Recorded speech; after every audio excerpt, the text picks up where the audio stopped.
கர்த்தருடைய பெரிதான கிருபையினாலே கர்த்தருடைய சன்னிதானத்திலே நாம் எல்லாரும் வரும்படியாக அவர் கொடுத்த கிருபைக்காக கர்த்தரை நாம் ஸ்தோத்திரிக்கிறேன்.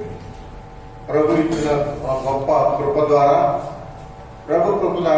మనమందరం కూడా దేవుని సన్నిధిలో చేర్చబట్టకు మనకు అనుగ్రహించిన కృపను బట్టి దేవుని స్తుతించుకుందాం.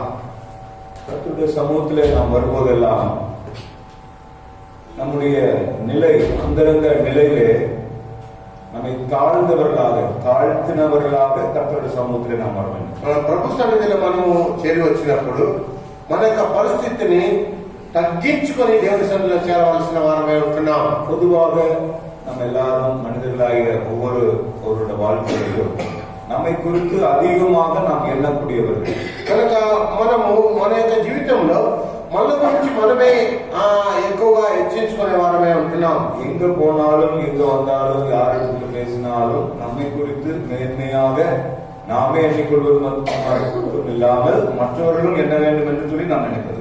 ఎక్కడికి వెళ్ళినా ఎక్కడికి వచ్చినా మన గురించి మనమే అతిశయపడి హెచ్చించుకునే వారమే ఉంటున్నాం.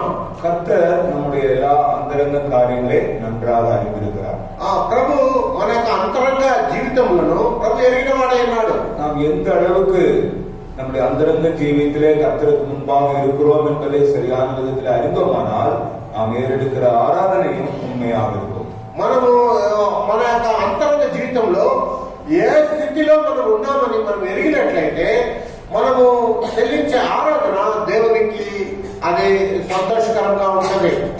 வெளிப்பிரகாரமாக நாம் பேசுகிற காரியங்கள் அதிகமாக இருந்தாலும் உள்ளே பேசக்கூடிய காரியம் அதிகமாக இருக்குது. బహిరంగంగా మనం మాట్లాడే మన మాటలు అది ఎక్కువగా ఉన్నా కూడా మన అంతరంగంలో మాటలు ఇంకా ఎక్కువగా ఉంటాయి. தேவன் எப்பொழுதும் வெளிப்பிரகாரமாக மாத்திரமல்ல நம்முடைய அந்தரங்க காரியங்களை பார்த்து பலனளிக்கிறதா இருக்கிறார். ప్రభు ఎప్పుడు కూడా మన బహిరంగ మాటల్లో లేక మన బహిరంగ జీవితంలో కాక మన అంతరంగ జీవితం చూసి ఆయన ప్రతిఫలం ఇచ్చేవాడై ఉన్నాడు. அதனாலே கர்த்தருடைய சமூகத்தில் நாம் வரும்போதெல்லாம் ஆண்டவரே, என்னுடைய நிலைமை உமக்கு நன்றாக தெரியும், என்னை நானே தாழ்த்தி உமக்கு செலுத்த வேண்டிய அந்த கனத்தை, மகிமையை, துதியை உமக்கு ஒருவருக்கு எனக்கு உதவி செய்ய வேண்டிய அந்த எண்ணத்தோடு கூட கர்த்தருடைய சமூகத்திலே நாம் காண்கிறோம். కనుక మనం ఎప్పుడైతే ప్రభు సన్నిధిలో వస్తున్నామో మన పరిస్థితి, మన అంతరంగ జీవితము దేవుడు ఎరిగిన వాడై ఉన్నాడు, మీరు ఎరిగిన వారై ఉన్నారు. నన్ను నేను తగ్గించుకొని దేవుని సన్నిధిలో మీ నామమును హెచ్చించి మేము స్తుతించలాగన నాకు సహాయం చేయమని మనం ప్రార్థన చేయవలెను. காலைகளிலே கர்த்தரை நாம் தொழுது கொள்ளும்படியாக எபிரேயருக்கு எழுதின நிருபம் 12ஆம் அதிகாரம் வசனம் 22 24 மட்டுமாக வாசிக்கலாம். ఎబ్రాయిలకు రాసిన పత్రిక ఉదయకాలం దేవుని స్తుతించలాగన 12వ అధ్యాయము 22, 23, 24 வசனங்களை எல்லாரும் சேர்ந்து வாசிக்கலாம். 12వ అధ్యాయము 22, 23, 24 మనం అందరూ కలిసి చదువుకుందాం. Hebrews chapter 12 verse 22, 24. హెబ్రీయులకు రాసిన పత్రిక 12వ అధ్యాయము 22, 23, 24 కలిసి చదువుకుందామండి.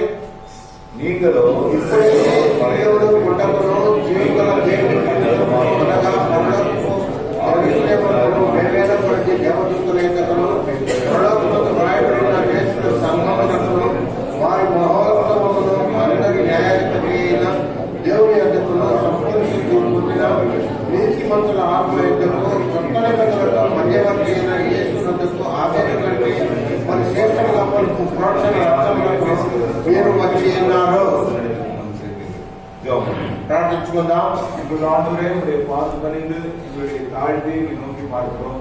உம்முடைய கிருபையினாலே உம்முடைய சமூகத்தில் பிரவேசிக்க எங்களுக்கு செய்த நன்மைகளுக்காக ஸ்தோத்திரம். இப்போது வாசித்த இந்த பாதத்திலே கர்த்தர் தாமே எங்களோடு இடைப்பட்டிருக்கிறார். செலுத்த வேண்டிய மரியாதை நாங்கள் செலுத்த எங்களுக்கு நாம் உதவி செய்கிறார். ரட்சகர் இயேசு கிறிஸ்துவின் விலையேறப்பெற்ற நாமத்தில் ஸ்தோத்திரத்தோடு தாழ்மையோடு ஜெபத்தை எடுக்கிறோம் பிதாவே. ஆமென்.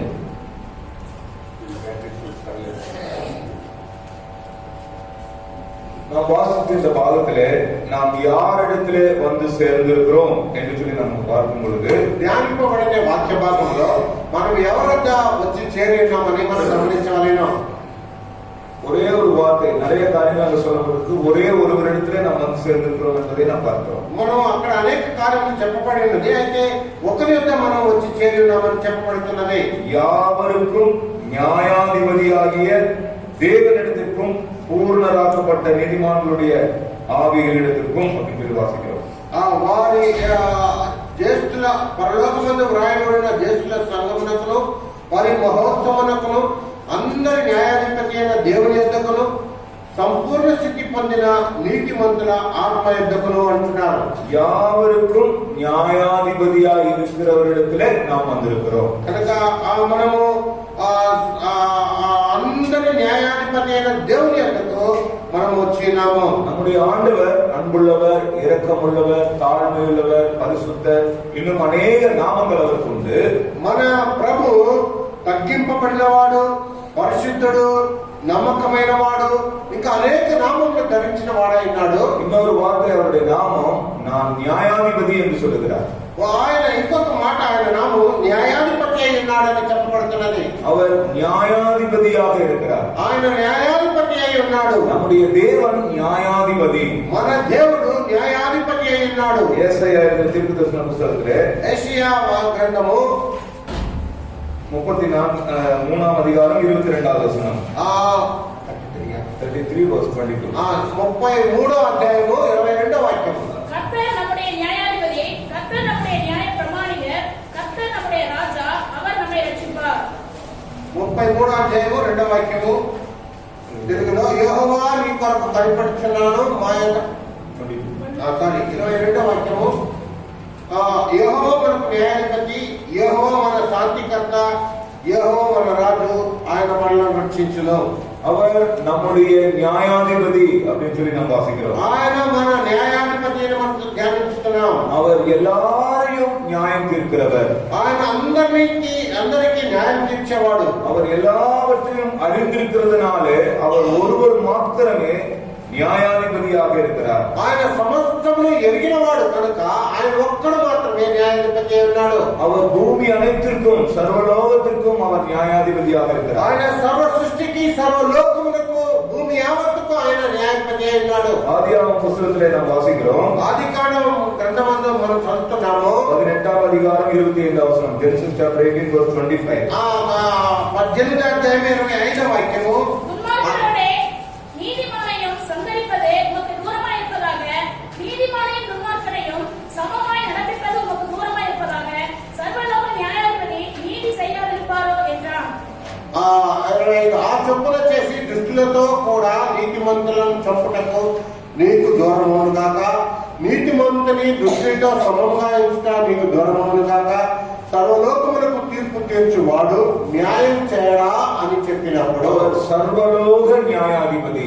ఆయన సర్వలోకములకు న్యాయాధిపతి. அவர் யாவருக்கும் நியாயாதிபதி. ఆయన అందరికి న్యాయాధిపతి. அவர் சர்வலோக நியாயாதிபதி. ఆయన సర్వలోకములకు న్యాయాధిపతి. எல்லாரையும் நியாயம் தீர்க்கிறவர். అందరినీ న్యాయం తీర్చేవాడు. பூமியில பிறந்த எந்த ஒரு மனிதனானாலும், ఇంకా భూలోకంలో జన్మించిన ఏ ఒక్క నరుడైనాను, அவன் துன்மார்க்கனானாலும் சன்மார்க்கனானாலும், ఆయన దుర్మార్గుడైనా సన్మార్గుడైనా, அவன் உயர்ந்தவனானாலும் தாழ்ந்தவனானாலும், ఆయన హెచ్చింపబడిన వాడైనాను తగ్గింపబడిన వాడైనాను, படித்தவனானாலும் படிக்காதவனானாலும், ఆయన విద్య అభ్యసించిన వాడను విద్య లేని వాడైనా సరే, தேசத்தானாலும், ఎలాంటి దేశంకు చెందిన వాడైనా, ஜாதியானாலும், ఎలాంటి జాతికి చెందిన వాడైనా, எல்லா மனுஷருக்கும் ஒரே ஒரு நியாயாதிபதி உண்டு. అందరి నరులకు ఒకే ఒక న్యాయాధిపతి ఉన్నాడు. அது நம்முடைய தேவன்.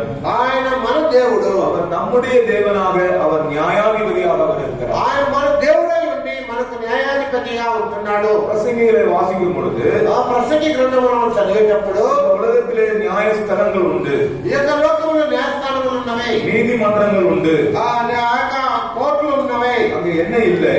అక్కడ ఏమి లేదు, நீதி இல்லை, అక్కడ నీతి లేదు, அங்கு நியாயம் இல்லை. అక్కడ న్యాయం లేదు. பிரசங்கி புஸ்தகம் ప్రసంగి గ్రంథము 3ஆம் அதிகாரம் 16, 17வது வசனம். 3వ అధ్యాయం 16, 17. இன்னும் சூரியனுக்கு கீழே நான் நியாயஸ்தலத்தை கண்டேன், அங்கே அநியாயம் இருந்தது. நீதி ஸ்தலத்தையும் கண்டேன், அங்கே அநீதி இருந்தது. சகல எண்ணங்களையும் சகல செயல்களையும் நியாயம் தீர்ப்பு காலம் இனி இருக்கிறபடியால் சன்மார்க்கனையும் துன்மார்க்கனையும் தேவன் நியாயம் தீர்ப்பார் என்று என் உள்ளத்தில் எண்ணினேன். మరియు లోకమునందు విమర్శ స్థానమున దుర్మార్గత జరుగుతాయు, న్యాయం ఉండవలసిన స్థానమున దుర్మార్గత జరిగితే నాకు కనబడేను. ప్రతి ప్రయత్నములకు ప్రతి క్రియకు తగిన సమయం ఉన్నదని నీతిమంతులకును దుర్మార్గులకును దేవుడే తీర్పు తీర్చునని నా హృదయంలో నేను అనుకుంటుని. இந்த உலகத்திலே எங்க போனாலும் அங்கே நீதி நியாயம் கிடையாது என்று சொல்லி பார்க்கிறோம். ఏ లోకంలో మనం ఎక్కడికి వెళ్ళినా కూడా అక్కడ నీతి న్యాయం అనే కార్యం లేదని మనం గమనిస్తున్నాం. அங்கே ஜட்ஜு காணப்படுகிறார், అక్కడ న్యాయాధిపతి కనబడుతున్నాడు, அட்வொகேட்ஸ் இருக்கிறார்கள், అక్కడ న్యాయాధిపతులు ఉన్నారు, நீதி ஸ்தலங்கள் அங்க இருக்கிறது, అక్కడ నీతి స్థానంలో ఉన్నాయి. எல்லாமே இருந்தாலும் అన్ని ఉన్నా కూడా அந்த இடத்துல நீதி இல்லை, అక్కడ నీతి లేదు, அங்க நியாயம் இல்லை. అక్కడ న్యాయం లేదు. ஆனா நம்முடைய ஆண்டவர் అయితే మన దేవుడు துன்மார்க்கனையும் சன்மார்க்கனையும் அவர் நியாயம் இருக்கிறார் என்று சொல்லி பார்க்கிறோம். అక్కడ దుర్మార్గుని సన్మార్గుని కూడా ఆయన న్యాయం తీర్చేవాడై ఉన్నాడు. உண்மையில பிறந்த எந்த ஒரு மனிதனும் இந்த நீதிபதிக்கு முன்னாடி இந்த நீதி இருக்கக்கூடிய ஆண்டவருக்கு முன்பாக யாரும் தப்பிக்க முடியாது. కనుక ఈ లోకంలో పుట్టిన ఎవరు కూడా ఏ నరుడు కూడా ఆ యొక్క నీతిపతి అయిన మన దేవునికి ఆ ముందుగా నిలబడే ఆ యొక్క తీర్పులో నిలబడే దానికి ఎవరు తప్పించుకోలేడు. அவர் யாவருக்கும் நீதிபதி, వారందరికీ నీతిపతి అయినాడు, சர்வலோகத்துக்கும் நியாயாதிபதி, ఆయన సర్వలోకములకు న్యాయాధిపతి. தனிப்பட்ட முறையிலே உங்களுக்கும் எனக்கும் அவர் நியாயாதிபதியாக இருக்கிறார். వ్యక్తిగతంగా నీకు నాకు కూడా ఆయన న్యాయాధిపతి ఉన్నాడు. அப்போஸ்தலனாகிய பவுல் இங்கு சொல்லும் பொழுது అపోస్తలుడు పౌలు గారు ఇలా మాట్లాడుతున్నాడు, என்னையும் நியாயம் விசாரிக்கிறவர் ஒருவர் உண்டு என்று சொல்லுகிறார். నన్ను కూడా న్యాయం విమర్శించే ఒకరు ఉన్నాడు అంటున్నాడు. 1 కొరింథీయుల 4వ అధ్యాయం 4వ వచనం. మొదటి కొరింథీయులకు రాసిన పత్రిక 4వ అధ్యాయం 4వ వాక్యం. 1 Corinthians chapter 4 verse 4. మొదటి కొరింథీయులకు రాసిన పత్రిక 4:4. என்னிடத்தில் நான் யாதொரு குற்றத்தையும் அறியேன், ஆகிலும் அதனால் நான் நீதிமான் ஆனதில்லை. என்னை நியாயம் விசாரிக்கிறவர் கர்த்தரே. నా యందు నాకు ఏ దోషము కానరాదు, అయినను ఇందువల్ల నీతిమంతుడుగా ఎంచబడను, నన్ను విమర్శించువాడు ప్రభువే. என்னையும் நியாயம் விசாரிக்கிறவர் ஒருவர் உண்டு என்பதை அவர் நன்றாக அறிந்திருக்கிறார். నన్ను కూడా న్యాయము విమర్శించేవాడు ఒకడున్నాడని ఆయన ఎరిగిన వాడైనాడు. அவர் சர்வலோக நியாயாதிபதி, அவர் யாவருக்கும் நியாயாதிபதி, எனக்கும் தனிப்பட்ட நம்முடைய ஒவ்வொரு வாழ்க்கையிலேயும் அவர் நியாயாதிபதியாக ఆయన సర్వలోకములకు న్యాయాధిపతి, లోకం అందరికి న్యాయాధిపతి, వ్యక్తిగతంగా నీకును నాకును న్యాయాధిపతి అన్నాడు. இந்த நியாயாதிபதியாக இருக்கக்கூடிய அந்த ஆண்டவர் நம்முடைய வாழ்க்கையிலே ரட்சகராகவும் நம்மை காப்பாற்றுகிற ஒரு நியாயாதிபதியாக இருக்கிறார். ఈ యొక్క న్యాయాధిపతి ఉన్న మన దేవుడు మన రక్షకుడుగా మనం కాపాడే దేవుడై ఉంటున్నాడు. యేసయ్య எழுதின தீர்க்கதரிசன புத்தகம் 42వ அதிகாரம், యెషయా గ్రంథము 42వ అధ్యాయము வசனம் 1, 2, 3 వచనం. మొదటి 3 వాక్యాలు చదువుకుందాం. இதோ நான் ஆதரிக்கிற என் தாசன், நான் தெரிந்து கொண்டவரும் என் ஆத்துமாவுக்கு பிரியமானவர் இவரே. என் ஆவியை அவர் மேல் அமர பண்ணினேன். அவர் புறஜாதிகளுக்கு நியாயத்தை வெளிப்படுத்துவார். அவர் கூக்குரலிடவும் மாட்டார், தம்முடைய சத்தத்தை உயர்த்தவும் அதை வீதியில் கேட்கவும் பண்ண மாட்டார். அவர் நெறிந்த நாளை முடியாமலும் மங்கி என்கிற திரியை அணையாமலும் நியாயத்தை உண்மையாய் வெளிப்படுத்துகிறார். ఇదిగో నేను ఆదుకొను నా సేవకుడు, నేను ఏర్పరచుకున్న వాడు, నా ప్రాణములకు ప్రియుడు, అతని యందు నా ఆత్మ ఉంచి ఉన్నాను. అతడు అన్ని జనులకు న్యాయం కనపరచును.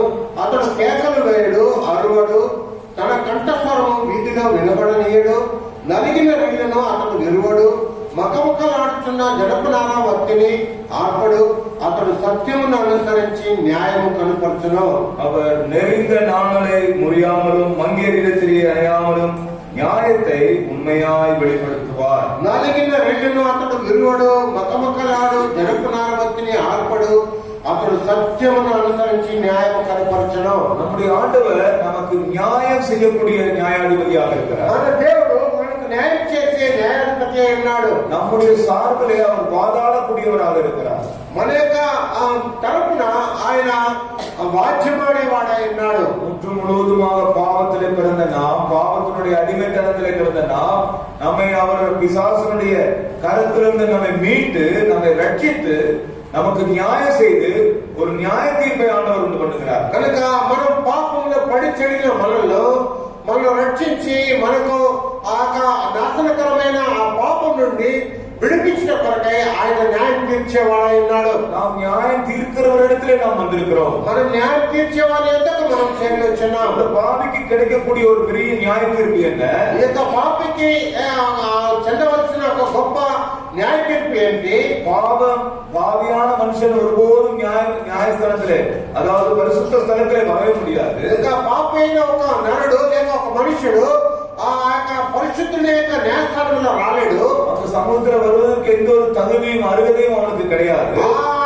దేవుని యొక్క సన్నిధిలో రావడానికి ఎలాంటి అర్హత, ఎలాంటి యోగ్యము ఆయనకు లేదు. கர்த்தராகிய இயேசு கிறிஸ்துவினுடைய விலையேற பெற்ற அந்த ரத்தத்தினாலே, அவருடைய மகாபெரிய கிருபையினாலே அவருடைய சமூகத்தில் பிரவேசிக்கும் பாக்கியத்தை நியாயாதிபதியின் இடத்துல வருவதற்குள்ள பாக்கியத்தை அவர் நமக்கு கொடுத்திருக்கிறார். కనుక ప్రభువైన యేసు క్రీస్తు యొక్క నిష్కలంకమైన రక్తం ద్వారా ఆయనకు ఆ మోక్షం దయచేసి ఆ న్యాయాధిపతి అయిన దేవుని ఎదుకు రావడానికి ఆయన సమీపించిన వాడైనాడు. பழைய ஏற்பாட்டிலே நாம் பார்க்கும் பொழுது పాత నిబంధనలు మనం చూసేటప్పుడు அந்த முடவாதவர்கள், சப்பானிகள், குஷ்டரோகிகள், ஊனமுற்றவர்கள் யாரும் దేవుని సముద్రే అங்க வரலாறு. అక్కడ కుంటివారు లేక ఆ కాళ్ళు లేని వారు, ఆ యొక్క పడిపోయిన వారు ఎవరు కూడా దేవుని సన్నిధిలో రాలేరు. ஆனால் ஆவிக்குரிய பிரகாரமாக, అయితే ఆత్మీయ ప్రకారంగా துர்குணத்தில் பிறந்த மனுஷன், பாவியான மனுஷன் ஒருபோதும் பரிசுத்த ஸ்தலத்திலே நாம் பிரவேசிக்க முடியாது. ఒక దుర్గుణములో లేక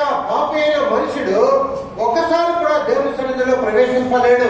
நாம் வாசிச்ச எபிரேயர்கள் 12ஆம் அதிகாரத்திலே நாம் வாசிச்ச பிரகாரமாக మన ఎబ్రేయులకు రాసిన పత్రిక 12వ అధ్యాయంలో మనం ధ్యానించిన విధంగా தெளிக்கப்பட்ட ரத்தத்தின் கீழாக நாம் வந்திருக்கிறோம். మనము ప్రోక్షింపబడిన రక్తం కిందకి మనం చేరి వచ్చినాము. வெளியேற பெற்ற ரத்தத்தின் கீழாக நாம் வந்திருக்கிறோம். విలువ కలిగిన రక్తం కిందకి మనం చేరి వచ్చినాము. இந்த ரத்தத்தின் மூலமாக நமக்கு கிடைத்த பாக்கியம் என்ன? ఈ యొక్క రక్తం ద్వారా మనకు దొరికిన భాగ్యం ఏంటి? நித்திய நியாய தீர்ப்புக்கு, நித்திய தண்டனைக்கு ஏதுவாயிருந்த நம்மை ఆ నిత్య న్యాయ తీర్పు, నిత్య శిక్షకు మనము పాత్రమైన మనలను கிறிஸ்துவின் வெளியேற பெற்ற அந்த ரத்தத்தினாலே நாம் கழுவப்பட்டவர்களாக, சுத்திகரிக்கப்பட்டவர்களாக, மீட்கப்பட்டவர்களாக நியாயஸ்தலத்துக்கு முன்பாக, தேவனுக்கு முன்பாக நாம் இருக்கிறோம். క్రీస్తు యొక్క విలువ కలిగిన ఆ యొక్క పరిశుద్ధ రక్తం ద్వారా మనం కడగబడిన వారమై, మనం మోక్షింపబడిన వారమై దేవుని సన్నిధిలో ఆ న్యాయ తీర్పు కొరకై నిలబడి ఉన్నాం. அவருடைய சமூகத்தில் வரக்கூடிய ஒரு பெரிய பாக்கியத்தை ஆண்டவர் கர்த்தராகிய இயேசு கிறிஸ்துவின் ரத்தத்தின் மூலமாக நமக்கு கொண்டு பண்ணினார். ఆయన సన్నిధిలో చేరి రావడానికి ప్రభువైన యేసు క్రీస్తు యొక్క రక్తం ద్వారా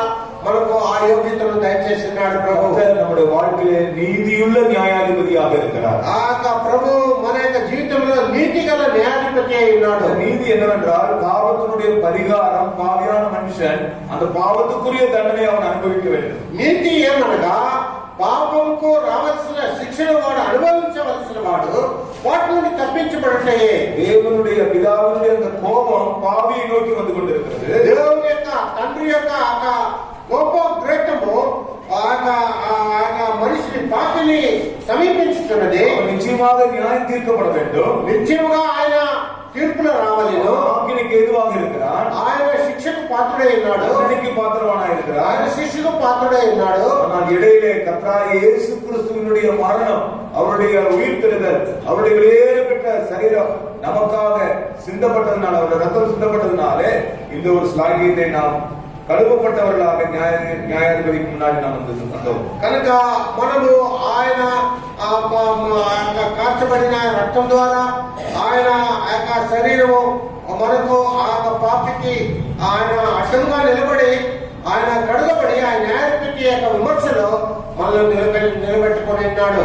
అందులో యేసు క్రీస్తు அப்படிப்பட்ட ஒரு பலியை நமக்காக செலுத்தவில்லை என்றால், కనుక ప్రభువైన యేసు క్రీస్తు అలాంటి బలియాగము మన కొరకే అర్పింపలేకపోతే அந்த பிதாவினுடைய நீதியான நியாய தீர்ப்பு நம்ம மேல காணப்படும். ఆ యొక్క తండ్రి యొక్క నీతి గల న్యాయ తీర్పు మన మీద ఉన్నది. அந்த நீதி என்ன ஆனது? ఆ నీతి ఏమైనది? కుమారుని మూలமாக எல்லாவற்றையும் அது நிறைவேறப்பட்டது. ఆ కుమారుని ద్వారా సమస్తమును అది నెరవేర్చబడినది. நம்முடைய ஆண்டவர் நீதியுள்ள நியாயாதிபதியாக இருக்கிறார். మన యొక్క దేవుడు నీతి గల న్యాయాధిపతి. யாவருக்கும் நியாயாதிபதி, అందరికీ న్యాయాధిపతి, సర్వలోకத்துக்கும் நியாயாதிபதி, సర్వలోకములకు న్యాయాధిపతి ఉన్నాడు. நமக்கும் நியாயாதிபதியாக இருக்கிறார். ఆయన మనకు కూడా న్యాయాధిపతి ఉన్నాడు. நீதியுள்ள நியாயாதிபதி, ఆయన నీతి గల న్యాయాధిపతి ఉన్నాడు. கடைசியாக நாம் பார்க்கும்போது லூக்கா எழுதின சுவிசேஷம் ఆఖరిగా మనం చూసేటప్పుడు లూకా రాసిన సువార్త 18వ అధికారం 18వ అధ్యాయము 7-8 వచనాలు, 7-8 వాక్యములు. లూకా రాసిన సువార్త 6-7. லூக்கா ராசின சுவார்த்த 18వ అధ్యాయము 6-7. பின்னும் கர்த்தர் அவர்களை நோக்கி, அநீதியுள்ள அந்த நியாயாதிபதி சொன்னதை சிந்தித்து பாருங்கள்.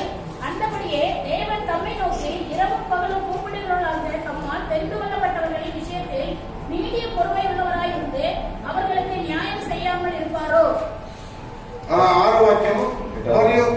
మరియు ఆ ప్రభు ఇట్లా నిన్ను అన్యాయస్తుడైన ఆ న్యాయాధిపతి చెప్పిన మాట వినుడి. దేవుడు తాను ఏర్పరచుకున్న వారు దివారాత్రులు తన్ను గూర్చి మొరపెట్టుకొని చుండగా వారికి న్యాయం తీర్చుడా? ఆయన వారికి త్వరగా న్యాయం తీర్చును. వారి విషయమే కదా ఆయన దీర్ఘశాంతం చూపుతున్నాడని మీతో చెబుతున్నాను. இந்த வார்த்தை நம்ம எல்லாருக்கும் நான் தெரிஞ்சிருக்கிற ஒரு பாகம். ఈ మాట మనకందరికి తెలిసిన ఒక భాగమే. ஒரு பட்டணத்திலே விதவை இருந்தால், ఒక పట్టణంలో ఒక విధవ ఉన్నది. அந்த பட்டணத்திலே அநீதி உள்ள ஒரு நியாயாதிபதி இருந்தால், ఆ పట్టణంలో ఒక అనీతి కలిగిన న్యాయాధిపతి ఉన్నాడు. ஒவ்வொரு முறையும் அவங்களோட நியாயாதிபதி இடத்துல போய் தனக்குள்ள ஒரு ப்ராப்ளத்தை நியாயம் செய்ய வேண்டும் என்று கேட்டுக்கொண்டால், ఆమె ప్రతిసారి ఆ న్యాయాధిపతికి వెళ్ళి మొరపెట్టుచు నాకు న్యాయం చేయమని ఆమె విజ్ఞాపన చేస్తున్నది. அநீதியுள்ள நியாயாதிபதி நியாயம் தீர்க்காமல் நாள் கடத்தி கொண்டே இருந்தார். ఆ అనీతి గల న్యాయాధిపతి న్యాయం తీర్చకుండా సమయం గడిపించుకుంటూనే ఉన్నాడు. அவனே தன்னை பற்றி சொல்லும்போது நான் தேவனுக்கு பயப்படுகிறதில்லை, மனுஷனுக்கு பயப்படுகிறதில்லை. తానే తన గురించి ఆయన చెప్పేటప్పుడు నేను దేవునికి భయపడటం లేదు, మనుషునికి భయపడటం లేదని. அந்த அநீதி உள்ள நியாயாதிபதி சொன்னதை சிந்தித்து பாருங்கள் சொல்லப்படுகிறது. ఆ అనీతి గల న్యాయాధిపతి చెప్పిన వాటిని చింతించి చూడలే. தம்மை நோக்கி இரவும் பகலும் கூப்பிடுவர்களாகி தம்மால் தெரிந்து கொள்ளப்பட்டவருடைய விஷயத்திலே அவர்களுக்கு நியாயம் செய்கிற நியாயாதிபதியாக இருக்கிறார். కనుక తన గురించి ఆగా మొరపెట్టుతూ దేవారాత్రములు విజ్ఞాపన చేసిన తన గురించి ఆయన న్యాయం తీర్చకుండా ఉండలేడా? அவர் இரக்கமுள்ள ஒரு நியாயாதிபதியாக இருக்கிறார். ఆయన కరుణించగల న్యాయాధిపతిగా ఉన్నాడు. மனம் உருக்கமுள்ள ஒரு நியாயாதிபதியாக இருக்கிறார். ఆయన మన్నించగల ఒక న్యాయాధిపతిగా ఉన్నాడు. நம்ம மேல இரக்கம் காண்பிப்பதற்கு இந்த உலகத்திலே யாரும் கிடையாது. మన మీద కనికరించబట్టకు ఈ లోకములో ఎవరు లేరు. நம்மை உண்மையாக புரிந்து கொள்வதற்கு யாரும் கிடையாது. మనల్ని నిజముగా వారు అర్థం చేసుకుంటకు ఎవరు లేరు. நமக்காக பரிதபிக்கக்கூடியவர்கள் ஒருவரும் கிடையாது. మన కొరకే విజ్ఞాపన చేయవారు ఒకరు కూడా లేరు. சரியான விதத்தில் நடத்தக்கூடியவர்கள் இந்த உலகத்தில் யாரும் கிடையாது. మనల్ని సరైన విధానంలో నడిపించటకు మార్గదర్శనం చేయటకు ఎవరు లేరు లోకంలో. தேவனே நியாயாதிபதியாக நம்மை ரட்சிக்கிறவராக காப்பாற்றுகிறவராக ప్రభువే న్యాయాధిపతి మనం రక్షించి మనం కాపాడేవారే ఉన్నాడు. எசேக்கியேல் 16 நாம் வாசிக்கும் பொழுது, ఎహెజ్కేలు గ్రంథం 16వ అధ్యాయంలో మనం చూసేటప్పుడు நாம் மிதிக்கப்படுவதற்கு ஏதுவான ஒரு நிலைமையிலே காணப்பட்டோம். మనం త్రొక్కబడడానికి కారణంగా ఉంటున్నాం. எந்த ஒரு கண்ணும் நம்ம மேல இரக்கமாக இருக்கவில்லை. ఏ ఒక్క కన్ను కూడా మన మీద కనికరింపబడలేదు. நாம் ரத்தத்திலே மிதிக்கப்படுவதற்கு ஏதுவாக காணப்பட்டோம். మనం రక్తంలో త్రోయబట్టకు త్రొక్కబట్టకు మన కారణంగా ఉన్నాం. நம்முடைய நிலைமை மிகவும் பரிதபிக்கப்பட்ட நிலைமையிலே நிர்வாணிகளாக நாம் காணப்பட்டோம். మన యొక్క పరిస్థితి ఎంతో దారుణంగా మనము నిర్మాణంగా కనబడ్డాం. தேவனோ நம்ம மேல கொண்ட மிகுந்த கிருபையினாலே இரக்கத்தினாலே விதிக்கப்படுவதற்கு ஏதுவாக அழிவுக்கு ஏதுவாக இருந்த நம்மை நீதி உள்ள ஒரு நியாயாதிபதியாக இருந்து நானே அந்த தண்டனை தான் மேல் ஏற்றுக்கொண்டு நமக்கு நியாயம் செய்தார். దేవుడు ఆయన త్రోయబడిన పరిస్థితులు త్రొక్కబడిన పరిస్థితుల్లో మనం ఉండగా ఆయనే తానే న్యాయాధిపతి కనికరించి మన మీద కనికరం చూపెను. ஒரே ஒரு வசனத்தை பார்த்து நம்ம ஆராதிக்க செல்லலாம். ఒకే ఒక వాక్యం చదివి ఆరాధనలో ప్రవేశిద్దాం. ஆண்டவர் எல்லாரையும் நியாயம் தீர்க்கிறார். ప్రభు అందరినీ న్యాయం తీర్చేవాడు. அவர் ஒருவரே நியாயம் தீர்க்க வல்லவர். ఆయన ఒక్కడే న్యాయం తీర్చేవాడు. வேதத்திலே நியாயாதிபதிகள் புத்தகத்திலே நாம் வாசிக்கும் பொழுது, ఆ గ్రంథంలో న్యాయాధిపతుల గ్రంథంలో చదివేటప్పుడు ஆண்டவர் தம்முடைய ஜனத்தை நடத்துவதற்கு நியாயாதிபதிகளை கொண்டு ஆளுகை செய்தார். కనుక ప్రభు తన ప్రజలను నడిపించిన కొరకే నాయకత్వం వహించిన కొరకే న్యాయాధిపతులను బట్టి ఆయన రాజ్యమేలను ஒத்தேனியிலிருந்து சாமுவேல் வரைக்குமாக அநேக நியாயாதிபதிகள் நம்முடைய ஜனத்தை அரசாண்டார்கள் என்று நாம் பார்க்கிறோம். కనుక ఒత్తేని నుండి సామూయేలు వరకు అనేక న్యాయాధిపతులు తమ ప్రజలను నడిపించిన వారే ఉన్నారు. ஆண்டவர் நியாயாதிபதி என்பதை நியாயாதிபதிகள் புத்தகத்திலே ஒரு சம்பவத்தை சொல்லி அங்கே காண்பிக்கிறார். కనుక ప్రభు న్యాయాధిపతిని న్యాయాధిపతి గ్రంథంలో ఒక సంఘటనను చెప్పి ఆయన మనకు బయలుపరుస్తున్నాడు. న్యాయాధిపతుల పుస్తకం 1వ అధ్యాయం 5-7 వరకు. న్యాయాధిపతుల గ్రంథము 1వ అధ్యాయం 5 నుండి 7 3 వాక్యములు. பேசேக்கிலே அதோனி பேசேக்கை கண்டு அவனோடு யுத்தம் பண்ணி கானானியரையும் பெரிசியரையும் வெட்டினார்கள். அதோனி பேசேக் ஓடி போகையில் அவனை பின்தொடர்ந்து பிடித்து அவன் கை கால்களையும் பெருவிரல்களை தரித்து போட்டார்கள். அப்பொழுது அதோனி பேசேக் 70 ராஜாக்கள் கை கால்களில் பெருவிரல்களை தரிக்கப்பட்டவர்களாய் என் மேஜையின் கீழ் விழுந்ததை பொறுக்கி தின்றார்கள். நான் எப்படி செய்தேனோ அப்படியே தேவன் எனக்கும் செய்து சரிகட்டினார் என்றான். அவனை எருசலேமுக்கு கொண்டு போனார்கள். அங்கே அவன் செத்து போனான். వారు వారు బేజకులో ఆదోనియా బేజకు చూసి వారితో యుద్ధం చేసి కానానీయులను పెరుజీయులను హతం చేసిరి. ఆదోని బేజకు పారిపోగా వారు అతన్ని తరిమి పట్టుకొని అతని కాలు చేతుల్లో బొటన వేళ్లను త్రోసివేసిరి. అప్పుడు ఆదోనియా బేజకు తమ కాలు చేతుల్లో బొటన వేళ్లను వ్రాయబడిన 70 మంది రాజులు నా బోధనకు బల్ల కింద ముక్కలు ఏరుకొనుచుండని, నేను చేసినట్లే దేవుడు నాకు ప్రతిఫలం ఇచ్చానని వారు యెరూషలేమునకు అతన్ని తోడుకొని రాగా అతడు అక్కడ చనిపోయాను. அந்த அதானி பேசுகிற அந்த ராஜா 70 ராஜாக்களை எல்லாம் அவன் வெட்டி போட்டு அந்த பெருவரலை எல்லாம் வெட்டி, கையினுடைய பெருவரலையும் கால்னுடைய விரலை வெட்டி அவனுக்கு கீழாக மேலையும் கீழாக விழுகிற அந்த துணிகளை தின்படியாக செய்தான். కనుక ఆదోని దేశపు రాజు అనేక 70 మందిని తమ కాళ్ళు చేతులను బొట్టవేలలో పోయబడి ఆ 70 మంది రాజులు తన భోజనపు బల్ల కింద ముక్కలను ఏరుకొని తినచుండని అని செய்யப்பட்ட ఆయన. அந்த ராஜாவுடைய எண்ணம், அவனுடைய விருப்பம், அவனுடைய ஆசை எதுமாக இருந்தது, அப்படியாக அந்த ராஜாக்கள் கொடுமையாக்கப்பட வேண்டும் என்று நினைத்தார். ఆ రాజు యొక్క ఆలోచన, ఆయన యొక్క మనసు ఎలా ఉన్నదంటే ఆ దుర్మార్గ స్థితిలో వారిని అందరినీ చంపాలని ఆలోచించాడు. ஆனால் தேவன் என்ன செய்தார்? ஒரு நியாயாதிபதியாக இருக்கக்கூடிய ஆண்டவர் என்ன செய்தார்?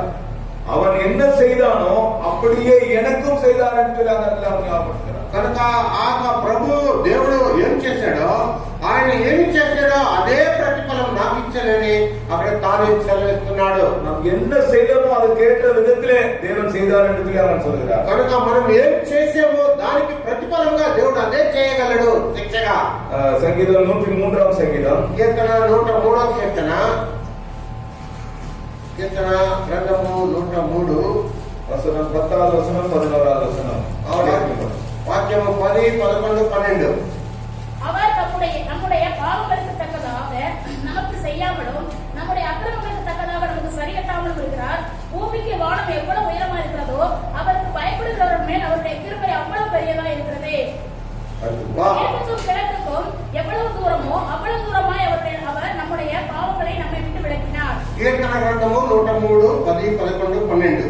మన పాపములను బట్టి మనకు ప్రతీకారం చేయలేదు, మన దోషం బట్టి మనకు ప్రతిఫలం ఇయ్యలేదు. భూమి కంటే ఆకాశం ఎంత ఉన్నతంగా ఉన్నదో ఆయన యందు భయభక్తులు గలవారి ఎడల ఆయన కృప అంత అధికంగా ఉన్నది.